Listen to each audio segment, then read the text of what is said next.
investor di beberapa instrumen investasi dan juga menjadi konten kreator di YouTube ya sejak tahun 2019. Ini beberapa konten-konten yang terkait dengan saham yang saya juga sempat sharingkan. Ya, nanti teman-teman kalau ada waktu mau belajar lebih dalam lagi di luar dari 1 jam ini juga boleh untuk lihat-lihat ya. Nah, topiknya memang kelihatannya banyak ya, tapi sebenarnya nanti akan lumayan singkat-singkat ya. Saya akan coba bagi untuk menjawab pertanyaan ya. Pertama, kenapa kok kita harus investasi di saham? Saya yakin di sini teman-teman tadi ada beberapa yang, wah ini Pak, saya sudah invest di Astra, saya sudah beli di BRI, saya invest di kripto dan juga saham gitu ya. Nah, kenapa kok investasi di saham? Kenapa kok bukan investasinya kok harus mengambil resiko yang lebih tinggi ya? Kalau kita lihat kan saham kan instrumen investasi yang resikonya lebih tinggi karena kita bisa rugi. Beda kalau kita taruh misalnya di deposito atau di tabungan gitu ya, yang resikonya cenderung lebih minim. Jadi kenapa kok investasi di saham? Kemudian saya akan ceritakan juga bagaimana caranya investasi di saham. Teman-teman akan memilih sebagai investor atau trader karena saham juga bisa kita perlakukan seperti itu. Kita bisa investasikan atau kita bisa tradingkan. Kemudian bagi yang investor, apa itu analisa fundamental? Kemudian filosofinya apa sih sebagai investor? Analisa saham, cara untuk menilai harga dari suatu saham, dan juga case study dari saya pribadi. Saya akan kasih beberapa case study. Oke, semoga waktunya selesai ya 1 jam ya. Nah, pertama saya akan masuk dulu kenapa kok investasi saham. Mungkin saya akan coba cerita dari pengalaman saya pribadi. Pertama kali saya investasi di saham itu karena baca satu buku ya, teman-teman ya. Jadi ini adalah buku yang saya baca. Kalau saya terjemahkan, judulnya itu adalah Asisten Rumah Tangga Saya Aja Invest di Pasar Saham. Dan kenapa Anda juga harus invest. Ini lumayan menarik bukunya karena pengarangnya sendiri ya. Pengarang ini salah satu pengarang favorit saya juga. Cuman saya pengarangnya ini lebih ke arah buku self improvement ya. Cuman agak kaget juga ketika dia menuliskan buku tentang saham. Dan lumayan menarik premisnya ya. Dia cerita kalau asisten rumah tangganya aja diajarkan investasi saham dan bisa gitu ya. Dan kenapa kok kita yang mungkin sudah punya privilege, kita bisa sampai sekolah tinggi-tinggi, kita juga mungkin dari keluarga yang juga berpendidikan yang tinggi juga, kenapa kok kita nggak invest gitu ya? Padahal asisten rumah tangganya aja si pengarang ini itu bisa invest gitu ya. Dan ini adalah rekening yang saya buka gitu ya, tahun 2013, itu saya ingat banget 29 Juli 2013 saya buka dan ini adalah saham yang pertama kali saya beli pada saat itu ya. Ini sahamnya masih ada sampai sekarang, Surya Semesta, tapi saya sudah nggak punya lagi saham ini ya. Ini saya beli 2013, entah berapa bulan megang atau berapa minggu pegang sudah saya jual gitu. Nah, tapi intinya adalah segala sesuatu tuh akan bermulai dari kita tuh buka buka akun sekuritas ya. Nah, saham itu apa sih? Jadi kalau kita mau singkatkan, saham itu adalah bukti kepemilikan dari sebuah perusahaan atau bisnis. Let's say misalnya teman-teman di sini lihat di belakang ini pasti sudah kenal semua logonya ya. Misalnya kita beli saham lot saham BBCA yang harganya mungkin sekarang 9.600 gitu ya. Artinya satu lot itu 100 lembar dikalikan 9.600 itu setara dengan 960.000. Nah, dengan 960.000 artinya saya memiliki saham BBCA, saya menjadi pemilik bisnis dari saham BCA gitu misalnya, atau perusahaan BCA. Tapi bukan berarti menjadi pemilik bisnis, teman-teman datang ke BCA, ketemu sama satpamnya, teman-teman bisa suruh-suruh karena saya ini adalah pemilik perusahaan yang nggak gitu juga konsepnya ya. Jadi teman-teman akan menjadi pemilik saham yang sangat minoritas, mungkin dengan satu lot cuma dapat 0,0000 sekian gitu ya persen. Tapi di sini kita bisa merasakan juga ketika perusahaan nanti untung, bagikan sisa hasil usaha gitu ya, dividen, kita juga akan dapat dividen. Ini adalah perusahaan-perusahaan yang ada di Indonesia. Oke. Nah, berikutnya kenapa kok saham? Ya. Jadi saya akan coba ambil quotes dari Albert Einstein ya, compound interest atau keajaiban bunga compounding atau keajaiban bunga berbunga atau return yang menghasilkan return gitu ya. Itu adalah keajaiban dunia ke-8. Siapa yang paham dia akan mendapatkannya, yang nggak paham dia akan membayarnya. Yang nggak paham ini adalah orang yang terjebak di pinjol gitu ya. Karena pinjol itu kan juga bunga berbunga, compounding juga gitu ya. Nah, kalau saham sendiri, saham itu juga compounding. Kenapa? Karena saham itu kan juga bagi dividen gitu ya. Dividennya bisa kita putarkan lagi, kita belikan lagi saham tersebut. Ataupun ketika kita beli saham, kemudian saham itu naik, ya harganya kita jual gitu ya. Kita dapat keuntungan dari kenaikan harga, kita putarkan lagi dan ternyata naik lagi itu juga compounding ya. Jadi return-nya itu akan menggulung sehingga menambah return yang baru. Nah, ini saya akan coba tunjukkan kepada teman-teman kekuatan dari compound interest seperti apa. Misalnya di sini ada 3 orang ya, ada yang namanya Bob, Anthony, dan Jennifer. Bob ini punya tabungan di bank, returnnya tuh 1% per tahun. Anthony taruh di deposito, returnnya 4% per tahun misalnya. Kemudian Jennifer taruh di saham, returnnya 12% per tahun. Ya, sama-sama nabung 1 juta per bulan selama 30 tahun. Jadi bulan Januari 1 juta, Februari 1 juta, dan seterusnya selama 30 tahun. Nah, kita akan coba lihat hasilnya seperti apa. Ini kalau kita lihat di 10 tahun pertama hasilnya kurang lebih seperti gini ya. Jadi si Jennifer ini punya aset modal ditambah keuntungan yang lebih besar daripada kedua temannya. Cuman di sini memang belum kelihatan sih keajaiban dari compound interest-nya di mana. Tapi kalau kita panjangkan misalnya sampai ke 30 tahun, maka kelihatan kalau seandainya orang yang nabung 1 juta per bulan dengan return kurang lebih rata-rata 12% per tahun, itu akan mendapat 3,5 miliar gitu ya. Jauh lebih banyak dibandingkan dengan kedua orang temannya yang dapat 694 dan 419. Oke, kalau kita panjangkan lagi ke 50 tahun, nah ini yang terjadi ya. Kalau kita panjangkan ke 50 tahun, maka kelihatan sampai 20, hampir 20 kali lipat ya perbedaannya. 20 kali lipat perbedaannya 39M versus 1,9M. Ya. Nah, apa yang kita pelajari di sini? Jadi, saham kenapa kok kita bisa pilih? Karena memang saham itu bisa memberikan kekuatan compounding yang paling besar. Ya, di antara instrumen pasar modal yang ada, kalau kita bandingkan dengan misalnya obligasi, reksadana, deposito gitu ya. Jadi worth it bagi teman-teman untuk pelajari. Bukan berarti saya menyarankan untuk all in di saham juga. Tapi kalau teman-teman mau punya proporsi sebagian di saham, misalnya 20% di saham atau 30% dari total tabungan teman-teman di saham, ya silahkan aja bisa dicoba gitu ya. Nah, next, mungkin kita akan coba lihat indeks harga saham IHSG ya. IHSG kita seperti apa. Nah, ini kalau teman-teman lihat, IHSG kalau seandainya saya mau pakai data dari tahun 2005 sampai sekarang, ini indeks harga saham gabungan kita itu bertumbuh 10,7% per tahun. Ya, apa maksudnya IHSG? IHSG itu adalah campuran dari keseluruhan saham-saham yang ada di Indonesia. Mulai dari saham bank, saham makanan gitu ya, saham properti, saham batu bara, dan seterusnya kalau dicampurkan jadi satu, menjadi satu kesatuan, itu namanya indeks harga saham gitu ya. Jadi pergerakan dari masing-masing keseluruhan saham, mungkin ada 900 atau 1000 saham di Indonesia, itu berkumpul atau membentuk suatu indeks gitu namanya, dan pergerakan hariannya itu adalah kombinasi dari 900 saham yang bergerak di Indonesia. Nah, ini kurang lebih sekitar 10,7% per tahun. Artinya kalau kita taruh 100 juta di tahun 2005, itu akan menjadi 695 juta di tahun 2024. Ya, kalau menurut saya sih lumayan ini 10,7%. Kalau kita bandingkan dengan kalau kita sangat amat konvensional, kita cuma taruh di tabungan gitu ya. Nah, itu lumayan gitu ya untuk investasi pasif. Nah, next, saya mau tanya ke teman-teman sekarang lagi ya, sekali lagi ya. Teman-teman boleh tebak nggak ini produk dari saham apa? Nah, kalau teman-teman mau tebak, bisa tebak, boleh tulis di ini ya, di chat ya. Nggak tahu nih ada hadiahnya nggak kalau benar ya. Nah, ini coba teman-teman tulis di chat, ini saham apa? Ada yang tahu nggak sahamnya? Sahamnya apa? Tiker sahamnya apa? Ya. Dan teman-teman, kalau teman-teman taruh uang 100 juta di tahun 2005, kira-kira akan jadi berapa? Oke, ada yang tahu?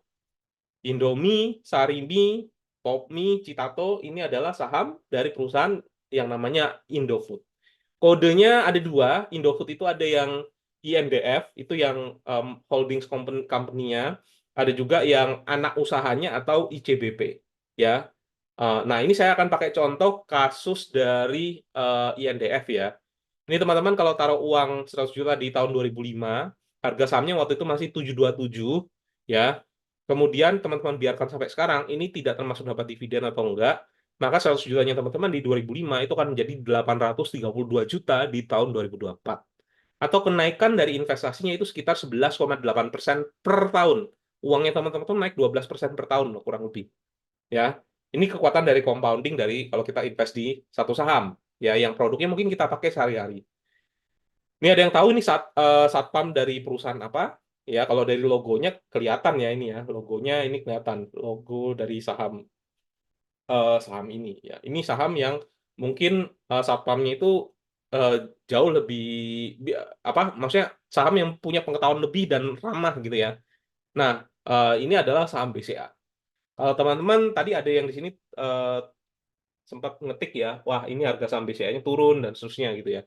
Nah, kalau teman-teman coba nebak 100 juta di tahun 2005 gitu ya, akan menjadi berapa sih di tahun 2024? Apakah akan melebihi dari Indofood? Akan menjadi 1 miliar gitu? Ataukah lebih rendah? Jawabannya adalah 100 juta di 2005 itu akan menjadi 2,79 miliar di 2024. Ya, ini kenaikan sahamnya itu 2000 naik 2.689%. Ini luar biasa banget ya.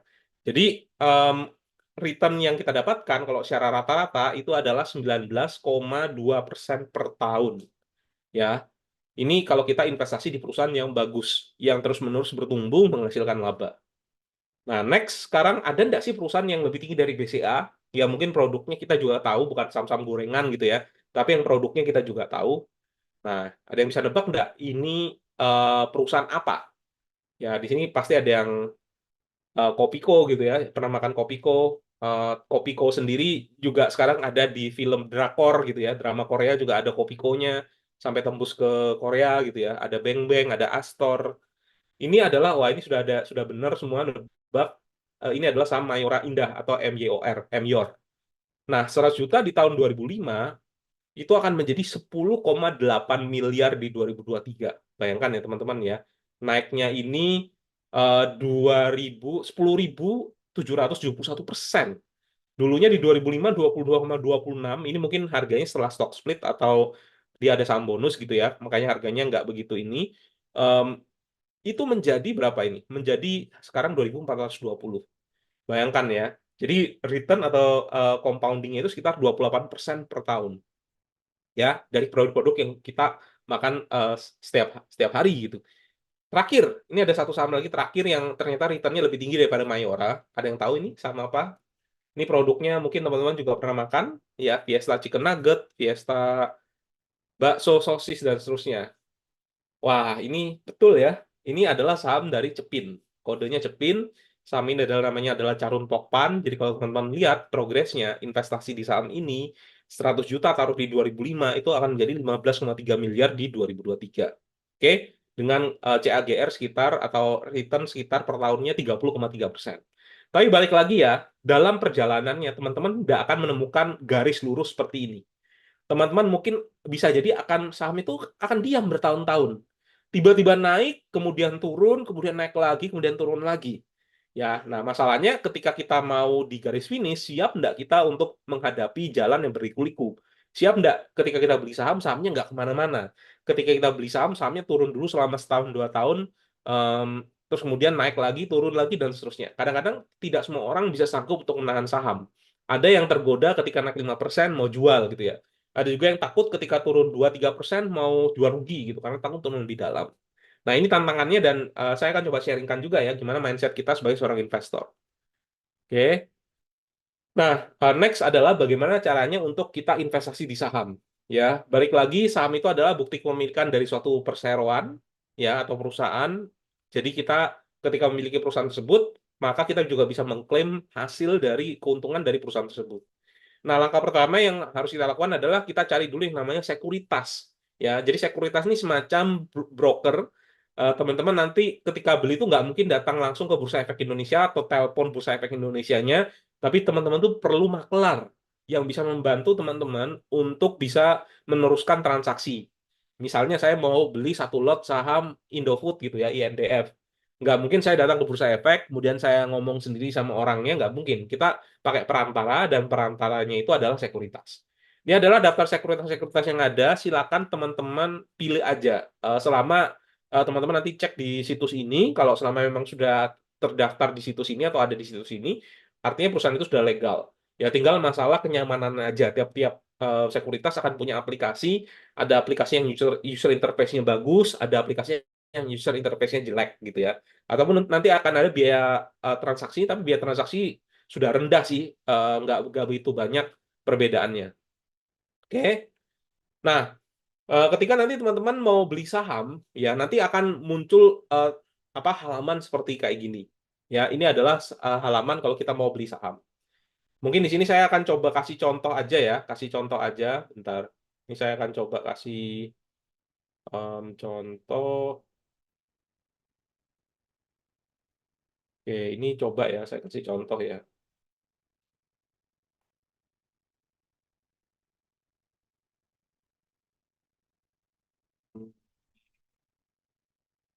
Bentar-bentar.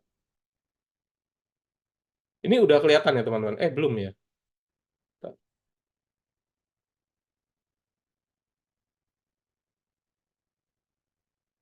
Oke, ini saya coba stop dulu ini ya. Nah, ini saya akan coba kasih contoh di satu sekuritas gitu ya. Kalau teman-teman nanti lihat di sini ada yang namanya order book. Nah, ini teman-teman bisa lihat di sini ini namanya order book. Ini kelihatan ya. Layar saya kelihatan nggak, teman-teman? Kelihatan ya? Kelihatan. Kelihatan, Kak. Oke, kelihatan ya. Oke. Nah, ini contohnya aja. Let's say saya mau beli tadi saham Indofood gitu ya. Ini pasarnya lagi tutup ya, kita nggak bisa beli sekarang. Jadi, let's say kita mau beli saham Indofood, nanti teman-teman bisa lihat di sini. Ini ada yang namanya bid sama offer. Ya, apa itu bid? Bid itu adalah sekumpulan orang yang mau ngantri untuk membeli saham. Jadi di sini ada orang ngantri di harga 6.050, 6.025, 6.000 dan seterusnya sampai ke bawah. Nah, ini adalah seluruh perusahaan, seluruh orang-orang dari segala macam sekuritas di Indonesia itu antri untuk beli. Misalnya, di sini ada antrian 5.559 lot orang yang mau beli saham Indofood. Di sini ada antrian 6.075 orang yang mau jual saham Indofood. Oke? Jadi teman-teman bisa input sendiri angkanya berapa. Misalnya teman-teman klik di sini buy, nanti teman-teman mau boleh input sendiri berapa angkanya. Misalnya, saya input harga, saya nggak mau beli di harga 6.000 gitu ya, saya mau input harga di 5.950 gitu misalnya. Nah, ketika teman-teman masuk di 5.950, maka antrian teman-teman akan bertambah di sini. 1.232 akan menjadi 1.233. Masalahnya adalah apakah transaksi akan tereksekusi? Tergantung, sangat tergantung. Jadi ketika teman-teman jual, jual, jual, jual, ada yang jual-jual, baru sahamnya terjual semua yang di atas, bisa jadi nanti transaksi dari teman-teman akan tereksekusi. Tapi kalau teman-teman nggak mau pusing, mau beli sahamnya itu saat ini juga, bisa juga nanti belinya tuh di harga 6.075. Ya, nanti tinggal klik saja beli di sini, kemudian klik di sini 6.075, terus nanti ini masukkan. Masukkan berapa yang mau dibeli. Nah, angkanya itu berupa, ini kebetulan saya nggak ada trading balance ya, angkanya itu berupa 1, 2, 3, dan seterusnya. Ya, misal kalau saya masukkan 1, berarti 100 dikalikan 6.075, itu sama dengan 100 dikalikan 6.075 setara dengan 607.500 ya, 100 lembar. Satu lot itu adalah 100 lembar. Nanti akan ketambahan biaya fee ada biaya fee sedikit ya, totalnya adalah 608.000. Fee-nya nggak begitu banyak kok, cuman 1.000. Ini nggak sampai 1.000 bahkan ya fee-nya ya. Nah, ini kurang lebih caranya kita untuk membeli saham. Oke, ini saya kembalikan lagi ke slide ya. Jadi bagi teman-teman yang sudah buka sekuritas, nanti akan ada halaman untuk membeli, ada halaman untuk order book, dan teman-teman bisa inputkan sendiri mau beli di harga berapa. Next, nah yang topik ketiga adalah investor atau trader. Ini mungkin ada beberapa tadi yang tulis di sini, saya ingin menjadi seorang investor, ada yang tulis mau jadi trader gitu ya. Nah, permasalahannya adalah ketika kita mau memutuskan untuk menjadi investor, kita harus tahu dulu. Jangan sampai ilmu yang kita pelajari itu adalah ilmu trading, padahal teman-teman di sini mau jadi investor. Atau kebalikan, teman-teman mau trading, yang dipelajari malah ilmunya investor gitu ya, beda banget. Nah, ini adalah contoh aja ya, ini contoh. Em, Investor yang benar adalah investor yang nggak begitu memperhatikan harga. Ya, jadi pergerakan harga setiap hari itu nggak diperhatikan. Memang harga harus diperhatikan ya ketika kita mau membeli atau menjual. Jadi kalau kita mau membeli, kita harus pastikan investasi kita ini nggak mahal. Ataupun kalau kita mau jual ya, kita harus pastikan juga investasi ini dijual di harga yang sewajarnya, bukan terlalu murah gitu kalau kita mau jual. Nah, anggaplah perusahaan itu adalah suatu bisnis. Memang contohnya ini Unilever ya, saham yang harganya turun terus ya. Cuman anggaplah ini sekedar contoh aja. Ya, ini saham yang bisnisnya bagus seperti apa, produknya seperti apa, harapannya bisnis yang bagus tadi ngasilin profit, dan ketika dia terus-menerus ngasilin profit, eh, maka returnnya itu semakin naik, dan dividennya juga semakin naik. Ya, ini sebenarnya mindset dari seorang investor yang teman-teman perlu pelajari. Oke, next. Nah, apa sih bedanya investor dan trader gitu ya? Yang pasti yang pertama, investor tuh mindsetnya tuh jangka panjang, ya. Trader tuh biasanya jangka pendek. Ya, trader tuh sebenarnya kalau kita definisikan itu adalah pedagang. Jadi pedagang tuh ya pasti mau barangnya terjual dan cepat. Ya, mau perputaran itu sangat sangat cepat gitu ya. Dan kalau kita investor, investor itu kan kalau bisa kita nggak bekerja sama sekali, minim pekerjaan kita karena kita punya pekerjaan yang lain. Makanya kita taruh uang kita di investasi. ya supaya bisa muter sendiri. Nah, sehingga akan jarang transaksi, sedangkan trader sering transaksi. Ya, karena dia bicara perputaran ya. Kalau seandainya barangnya dibeli kemudian baru laku 2 tahun gitu atau 1 tahun kan juga bukan trader trader yang bagus kan. Trader yang bagus adalah yang perputaran itu sangat amat cepat. Ya. Nah, kalau untuk investor, investor itu pakai analisa fundamental. Kalau trader tuh pakai analisa teknikal ya, yang ada chart, kemudian ada tarik garis, gitu ya, ada pakai candlestick dan seterusnya gitu ya. Kalau fundamental nanti kita bahas di belakang. Bagi investor saham itu adalah bisnis ya, sama kalau kita punya franchise kopi gitu ya, toko kopi atau toko toko jual bahan bangunan gitu ya, itu adalah bisnis. Ya, kita harus men-trade semuanya dari bisnis. Sedangkan untuk trader, saham itu adalah barang dagangan, sama seperti kita mau berdagang HP bekas atau berdagang mobil atau berdagang di platform e-commerce gitu ya, itu barang dagangan. Investor itu adalah, bagi investor market itu bisa salah dalam jangka pendek, bagi trader market itu pasti selalu benar dalam jangka pendek. Kalau sahamnya trennya menurun, ngapain kita harus kejar? Kalau sahamnya lagi naik, kita bisa aja beli supaya kita bisa jual di harga yang lebih tinggi lagi karena lagi ada momentum naik gitu misalnya. Ya, ini perbedaan dari keduanya.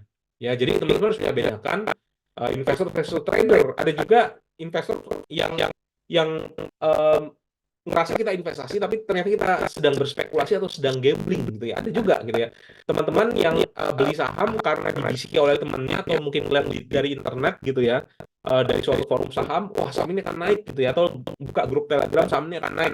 Itu kalau menurut saya bukan investor, itu namanya gambler gitu ya, judi ya, jangan sampai kita menjadi seperti itu.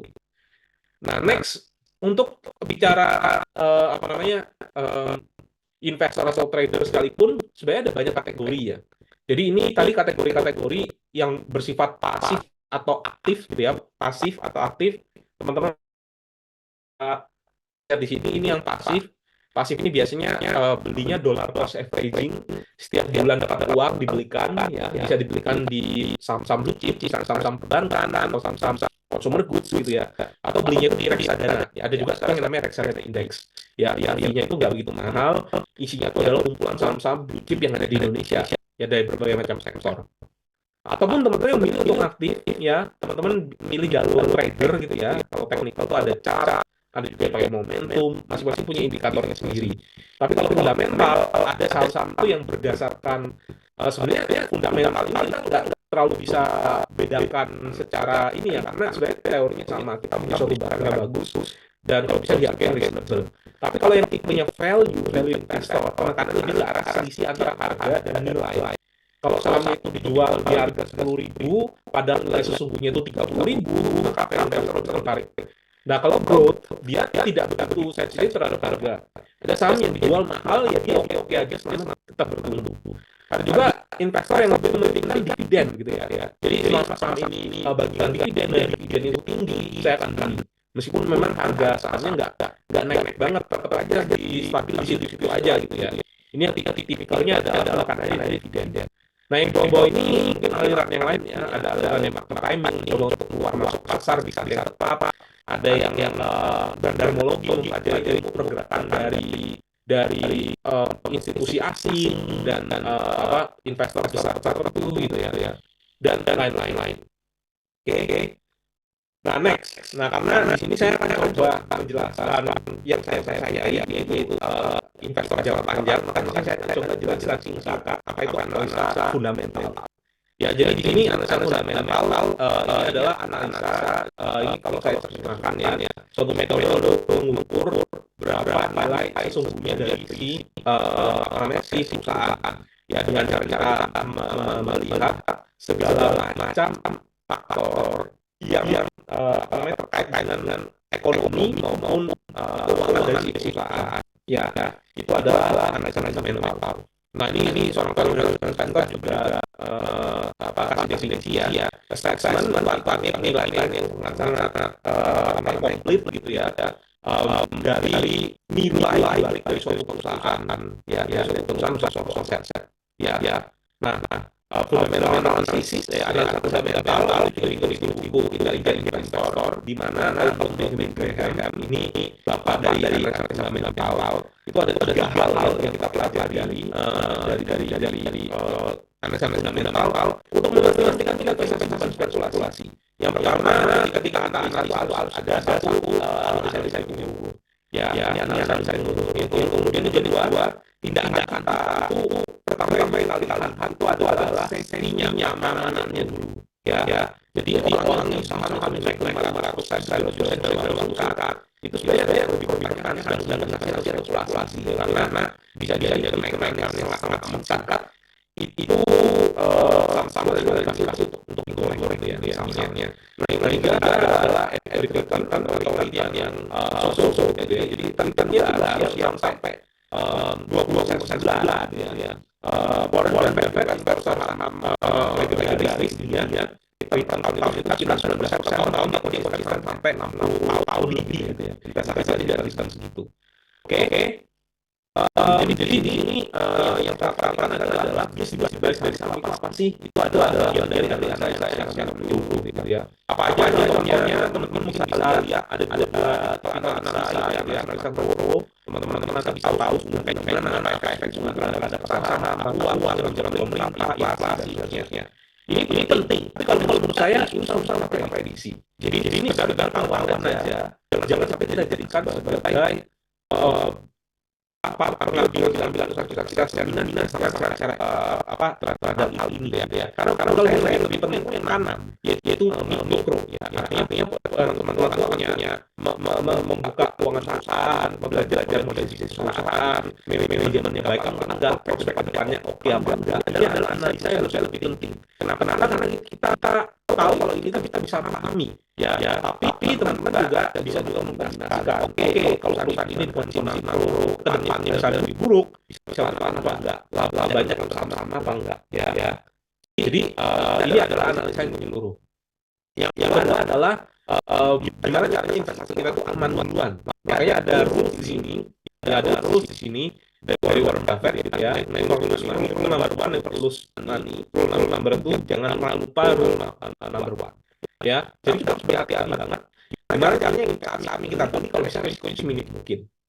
Ada 3 risiko dalam investasi saham ya. Risiko yang kita beli bisa jadi kita beli saham berbahan ya ternyata ada cacat di ke depannya sehingga harganya turun.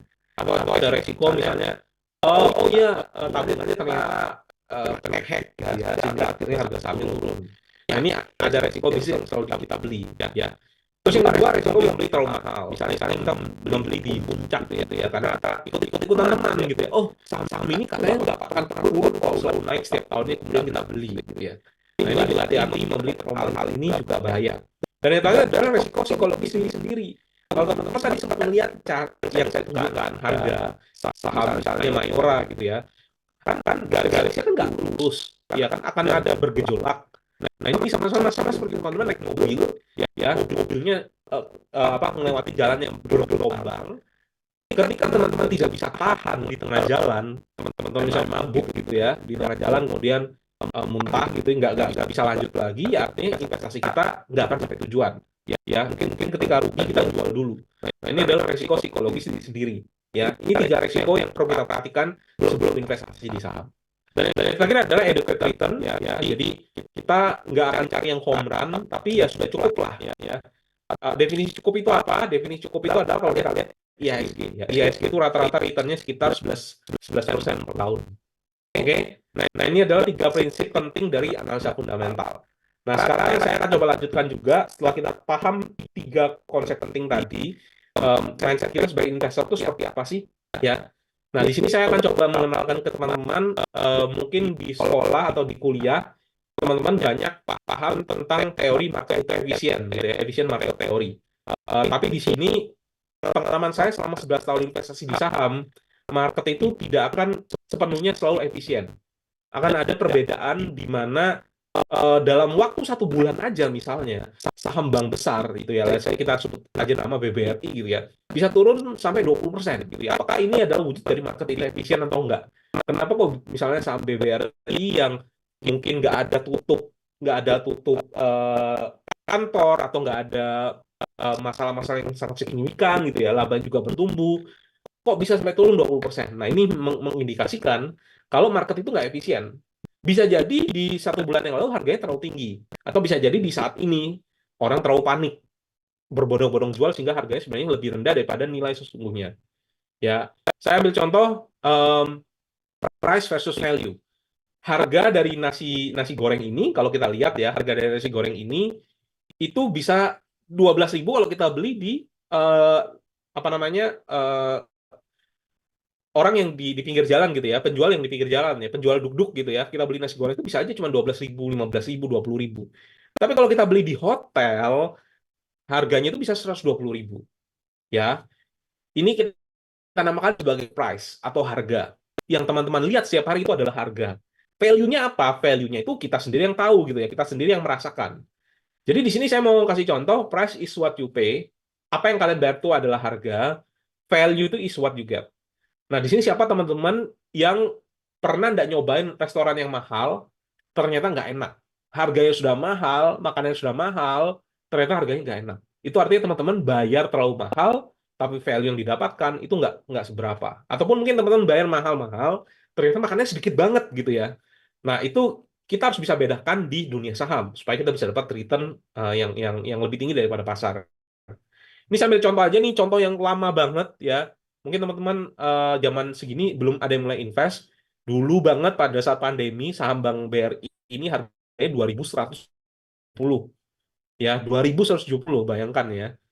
Nah, di nggak sampai 1 tahun, harganya itu dari 270 menjadi 420, udah nggak sampai 1 tahun loh ya. Di 2001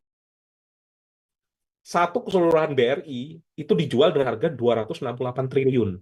Sedangkan di akhir tahun di 4720 itu harga keseluruhan dari BRI itu dijual di harga 583 triliun. Nah, kita mau coba berpikir secara logis. Logis nggak sih nilai perusahaan itu berubah 300 triliun loh. 300 triliun ini angka yang sangat besar ya. Loh, dalam waktu kurang dari 1 tahun. Padahal di saat itu yang nggak ada PHK besar-besaran, kantornya juga nggak ada yang ditutup terlalu banyak gitu ya. Memang pada saat pandemi nggak beroperasi seperti biasanya, tapi ya nggak ada yang sampai berubah secara drastis gitu ya. Tapi bisa ada perbedaan harga sampai segini banyaknya. Nah ini yang coba kita pelajari kalau ternyata price itu bisa berubah-berubah sesuai dengan mood ya. Kalau orang itu merasa takut atau depresi, bisa jadi harga itu bisa turun dengan diskon yang fantastis gitu ya. Saham-saham perbankan waktu itu turun sampai 50% bahkan ya. Ataupun greedy. Jadi greedy itu artinya harganya itu harusnya 1.000, ternyata orang di harga 3.000, 4.000, 5.000 pun mau beli ya. Nah, ini yang perlu kita pelajari. Jadi di sini price versus value. Price itu awalnya itu seperti apa, voting machine. Jadi teman-teman voting, beli jual. Kalau ternyata lebih banyak yang beli, maka harganya naik. Tapi kalau secara long term harusnya ya, kalau perusahaan itu bagus, maka harga itu akan mengikuti kinerja dari perusahaan. Bisa jadi pada saat ini harganya lagi turun banyak karena sentimennya lagi jelek ya, lebih banyak yang jual daripada yang beli. Tapi kalau dalam jangka panjang bisa jadi akan kembali seperti semula. Oke? Nah, next mungkin saya akan coba kenalkan juga ada yang namanya eh, eh, satu indikator. Sebenarnya ada banyak indikator ya. Saya kenal namanya price to earning ratio. Harga terhadap laba. Saya ambil kasih contoh aja, misalnya ada satu saham yang harganya itu 1.000, labanya itu 200, artinya dia akan punya earning ratio sebanyak 5 kali. Artinya perusahaan tersebut kalau hanya 5 kali, 5 tahun menghasilkan laba 200 dan 200-nya itu dibagikan semua ke investor, kita harusnya balik modal. Bayang ya teman-teman ya, 100 dibagi 200 sama 5. Semakin kecil artinya semakin murah, semakin besar artinya semakin mahal. Oke. Ini saya ambil case tadi saham BCA ya. Ini perhatikan teman-teman, di akhir tahun 2007 saham BCA itu harganya 730, di tahun 2022 itu harganya 8.750. Artinya saham ini naik 1.000% lebih. Apa penyebab dia naik? Ya, penyebab dia naik adalah pertama, net profitnya atau labanya itu 4,4 triliun. Oke. Sedangkan di akhir tahun 2022 net profitnya naik menjadi 40 triliun. Artinya profitnya juga naik. Nah, jadi wajar kalau harga saham itu naik. Paham ya? Tapi ternyata yang lebih ada informasi baru lagi yang kita dapatkan, di akhir 2007, BBCA itu dihargai di 20 kali laba. Di akhir tahun 2022, BBCA dihargai di 27 kali laba. Artinya orang semakin menilai saham ini semakin mahal juga. Ya, kalau dulunya itu teman-teman misalnya mungkin em, kalau nyewa itu harga apartemen, kita bicara harga apartemen ya, biasanya harga apartemen biasanya 10 tahun balik modal. Ternyata di harga sekarang, kalau mau beli apartemen nggak bisa 10 tahun balik modal. Harus 20 tahun balik modal. Kenapa? Karena apartemen dijual harga sewanya. Nah, ini juga sama, BBCA itu dijual lebih tinggi daripada profitnya. Kalau dulu 2007, kalau pegang BCA 20 tahun bisa balik modal dari dividen atau dari laba, di akhir 2022, BBCA lebih mahal dihargai 20. Kebayang ya teman-teman ya. Nah, artinya harga saham itu bisa naik karena dua hal. Satu, karena multiple expansion, artinya PI-nya naik dari awalnya 20 kali dihargai 27 kali, atau labanya naik dari yang EPS-nya atau earning per share atau laba per lembarnya 36 naik menjadi 333. Jadi kalau dari jangka yang sesimpel itu, ya untuk kita bisa tahu kenapa kok saham ini bisa naik.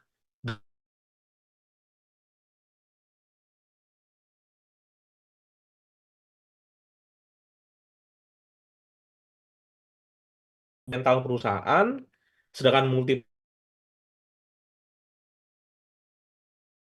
greedy, seberapa rakus atau seberapa takut perusahaan. Nah, maka kita akan bisa dapat return yang bagus. Nah, makanya teman-teman kalau ada satu buku ini cukup bagus namanya Good Stock Tips ya. Ini adalah kita usahakan untuk membeli saham yang bagus di harga yang murah. Atau kalau teman-teman tahu Pak Lo Keng Hong ya, ini investor Indonesia yang legendaris, beli Mercy harga bajai. Itu sebenarnya sama beli saham bagus harga yang murah. Karena itu yang akan mendriver kita untuk dapat return. Oke, ini mungkin nanti kita bahas ya. Ada teori namanya margin of safety. Nanti kita bahas di belakang. Ini juga circle of competence. Ini saya skip dulu, ya waktunya nggak cukup. Nah, ini kurang lebih proses saya pribadi untuk milih saham. Pertama, saya screening dulu sahamnya. Dari 900 tadi menjadi mungkin 10 atau 20. Saya tanya dua cepat, saya tahu produknya nggak? Atau tahu perusahaannya apa nggak? Kalau saya nggak tahu produknya, saya nggak tahu perusahaannya, saya skip perusahaan tersebut. Ya,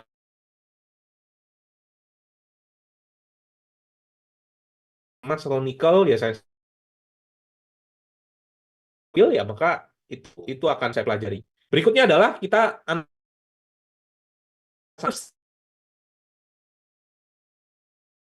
Kita pastikan saham ini bagus atau enggak, kita pastikan saham ini murah, baru setelah itu kita bisa beli saham tersebut. Nah, ini sebenarnya flow di analisa fundamental gitu ya, secara garis besar. Nah, kalau kita bicara analisa saham, ini mungkin saya nggak mungkin bisa jelaskan secara detail ya. Saya aja, sebenarnya ada tiga hal yang teman-teman perlu pahami. Yang pertama adalah teman-teman ada lihat laporan keuangan. Ini pasti saya yakin di kampus dipelajari ya. Cara untuk baca laporan keuangan, accounting, neracanya, laporan dari ini sebenarnya nggak terlalu bisa untuk membaca ini, agak susah untuk kita pahami masa depan ya, 5 tahun 10 tahun itu susah karena laporan keuangan hal di saat ini dan hal di masa masa lampau. Makanya perusahaan yang punya laporan keuangan yang bagus di hari ini belum tentu akan punya laporan keuangan yang bagus juga di masa depan, tapi biasanya akan ada indikasi kalau setiap tahun perusahaannya terlalu bertumbuh, labanya meningkat, itu ada indikasi yang bagus. Nah, yang kedua adalah teman-teman pelajari model bisnis. Model bisnis itu artinya apakah dengan bisnis seperti ini 5 tahun lagi akan tetap ada bisnisnya,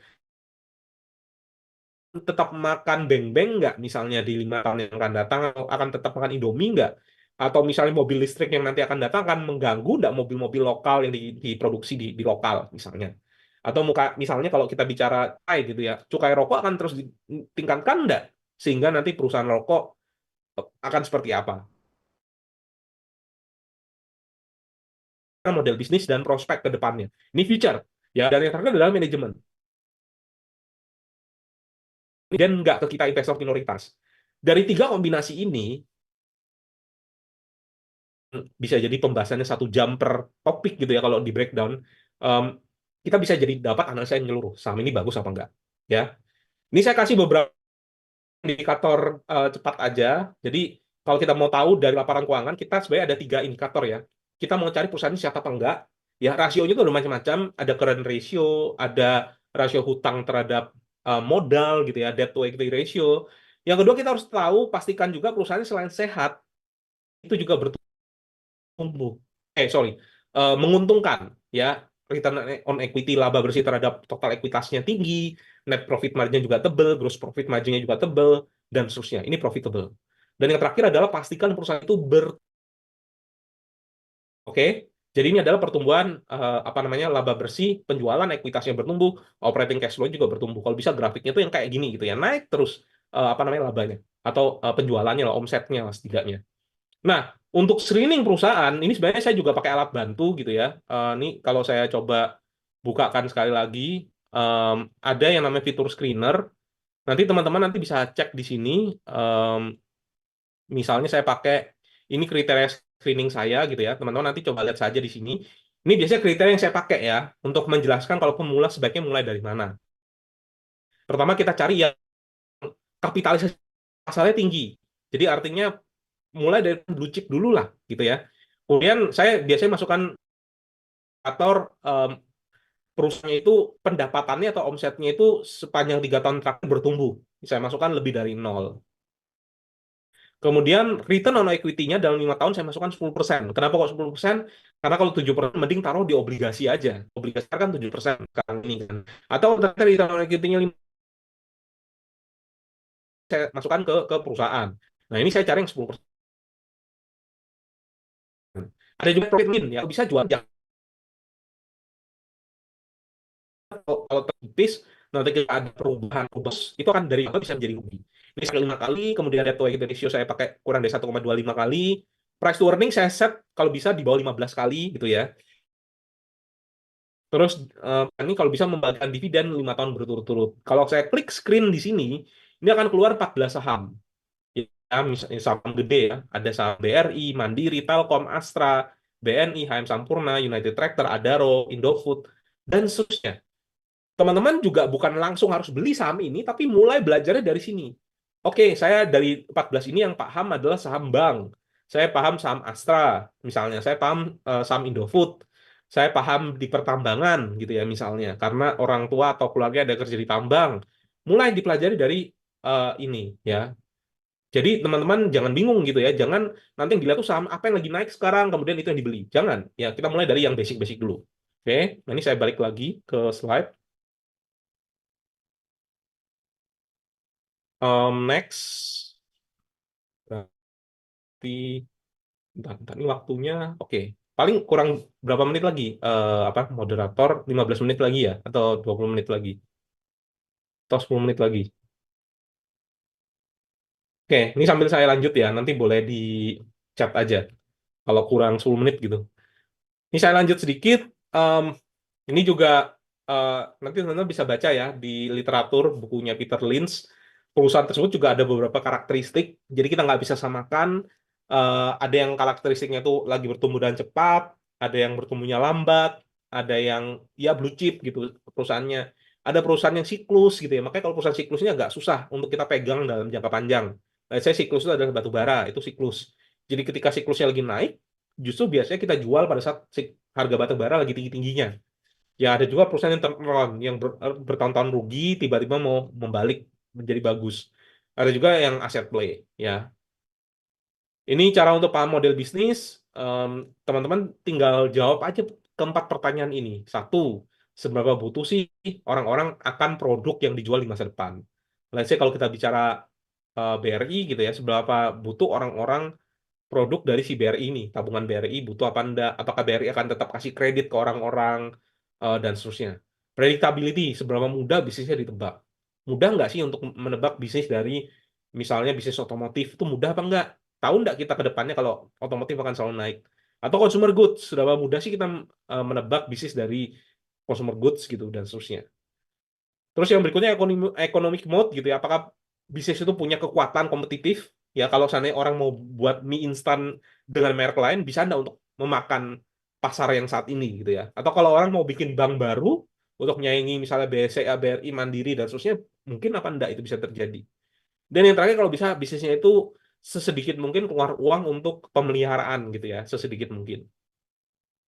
Oke, ini ada beberapa yang lain lagi untuk kita melihat GCG dari perusahaan, bagi dividen apa enggak, dia reinvestasinya bagus apa enggak, dia ada transaksi yang mencurigakan apa enggak, related party, transaksi afiliasi, sama track record dari manajemen seperti apa.